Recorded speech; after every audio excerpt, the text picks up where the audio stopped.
Welcome to Luca is a Billionaire, where the only thing I invest in is your answers. In this video, I will show how to learn Python for a beginner step by step. Start by installing Python and setting up a simple editor, then run your first print statement to see immediate results. Focus on core basics like variables, loops, functions, and simple data types. Practice small projects every day, read short docs, and ask questions in friendly communities to speed learning and keep motivated. Start with bite-sized lessons that introduce one concept at a time, then immediately practice that concept with a tiny project. Build up from print statements to functions and data structures with examples you can modify. Use interactive shells and quick quizzes to test understanding, and keep a simple project notebook to track progress and ideas as you learn and iterate.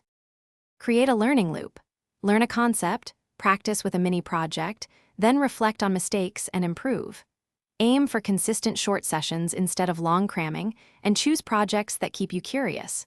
Use version control for practice projects and keep code simple and readable. Celebrate small wins like a working script or a pass test to stay motivated and build momentum. Thanks for watching and please subscribe. It's the best investment you'll ever make.